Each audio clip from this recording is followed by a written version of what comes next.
নামাজ আদায় করবে, নামাজ আদায় করার সময় তারা কোনো রকম চিন্তা ভাবনা করবে না, নামাজ আদায় করার সময় নড়াচড়া করবে না, নামাজ আদায় করার সময় এদিক ওদিক দেখবে না। তারা হলো আল্লাহর দাস, আল্লাহর তারা গোলাম, আর আল্লাহ হলো মনিব, তিনি হলেন মালিক। মালিকের সামনে চাকর যেভাবে দাঁড়ায় যায়, নামাজের মধ্যে মুসলমানরা সেভাবে দাঁড়ায় যাবে। এটা হলো মুমিনদের 1 নম্বর বৈশিষ্ট্য। আল্লাহ রাব্বুল আলামিন জানাই দিলেন ওই সকল নামাজিরা ধ্বংস হোক, যারা নামাজ পড়ে তারা ধ্বংস হয়ে যাক। কোন নামাজি? আপনাদের জানার প্রয়োজন আছে না নাই বলেন তো? জানতে চান কোন নামাজি ধ্বংস হয়ে যাবে?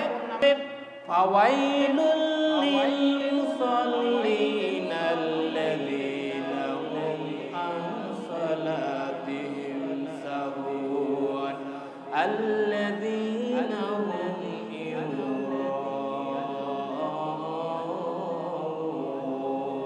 ইউরাউন। বলেন আল্লাহু আকবার।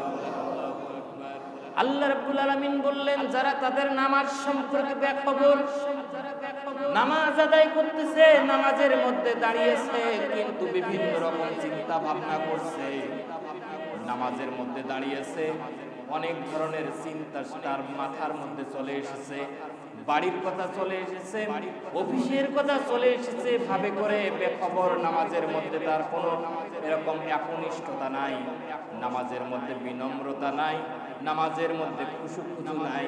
আল্লাহ রাব্বুল আলামিন বললেন ওই নামাজি ধ্বংস হয়ে যাক। নাউজুবিল্লাহ বলে।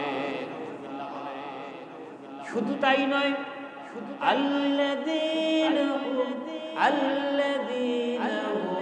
ইউরাউন। আর ওই সকল নামাজিও ধ্বংস হয়ে যাক যারা লোক দেখানোর জন্য নামাজ আদায় করে, যারা আল্লাহর ভীতির জন্য নামাজ আদায় করে না, আল্লাহকে খুশি করার জন্য নামাজ আদায় করে না, যারা শুধুমাত্র মানুষকে দেখানোর জন্য নামাজ আদায় করে, এই নামাজিও ধ্বংস হয়ে যায়। 2 ধরনের নামাজি ধ্বংস হবে।